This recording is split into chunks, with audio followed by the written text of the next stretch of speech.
My father threw me out of the house because I am transgender. But the next day, when he found out how much money I had in my cryptocurrency account, he came to my door to bring me back. I never thought that the people who were supposed to protect me would be the first to turn their backs. I was 25, living in a small town in New York, and my father, the man who once held me as a baby and promised to love me no matter what, had kicked me out of our home. All because I am transgender. I remember the exact moment. His face was red with anger, his hands trembling as he shouted words that still haunt me. "You are not my child anymore," he yelled. I packed my few things not because I wanted to leave but because I had no choice.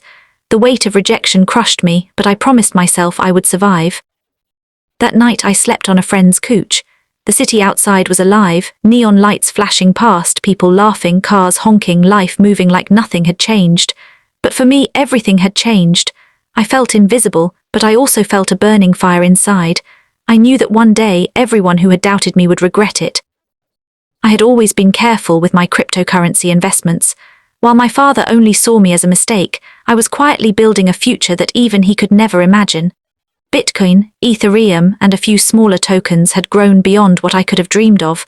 It was my secret power, the one thing he could never take away. Days passed. I started living in a small rented apartment, paying rent with the crypto I had quietly converted into cash. I lived modestly, blending into the world, but always watching, always waiting. I knew that if my father ever tried to come back into my life, things would not be the same. Then it happened, a knock on my door. At first I ignored it. I had no reason to trust anyone who had thrown me into the streets, but the knocking became persistent. I peeked through the peephole. It was him, my father. His face looked different. Not the anger I had seen before, but something else, something greedy, something calculating. I want to talk," he said. His voice was weak, almost scared. I laughed softly. After everything he had done, he wanted a conversation, or maybe he had finally learned about my money. The thought made my heart pound. I opened the door and the smell of the familiar house I once lived in hit me, but I wasn't the same girl anymore. I had grown stronger, smarter, and I had secrets he couldn't even imagine. I let him in, but only just inside the doorway.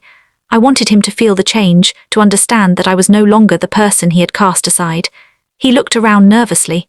I could see the moment he realized that I had been surviving, thriving, and building a life he had tried to destroy.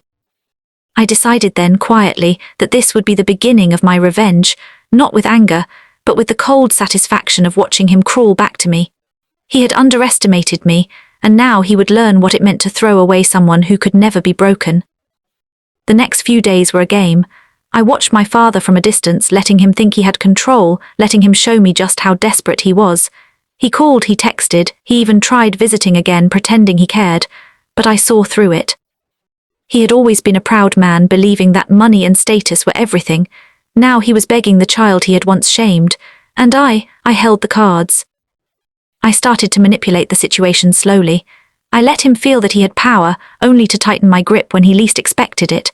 I told him stories of my struggles, of the nights I cried alone, making him believe he had caused pain.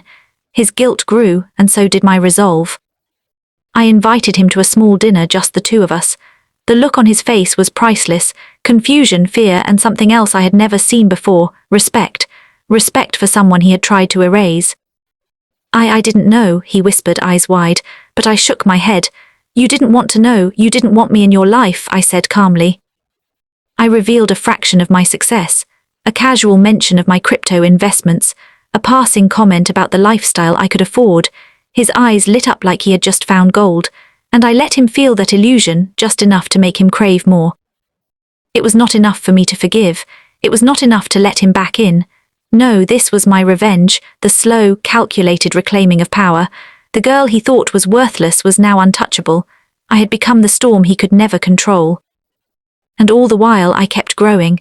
I expanded my investments, networked with people he would never know, and prepared the ultimate lesson, that love and acceptance are more powerful than money, but money could be an instrument of justice. By the time I invited him into my life, I was no longer the scared girl who had been thrown out. I had learned how to survive, how to thrive, and most importantly, how to wield power without cruelty.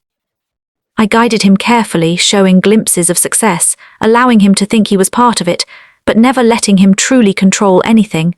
The table had turned completely. One evening I sat him down and said, "You wanted me out because you didn't understand me, but now you see that I am stronger than you ever imagined, not because of the money, but because I never gave up on myself." Tears filled his eyes. For the first time I saw him truly regret his actions, and I let him feel it. I had my revenge, not by hurting him physically or emotionally, but by showing him that his rejection had made me unstoppable. He had tried to destroy me, and instead he had given me the drive to succeed beyond what he could ever dream of. From that day forward I controlled my destiny. I was no longer a child who needed approval. I was a woman with power, wealth, and freedom. My father could come to my door, but he would never control my life again. And every time I looked back, I smiled, because the person who had once cast me aside had unwittingly taught me the most valuable lesson of all: never underestimate someone who has nothing to lose.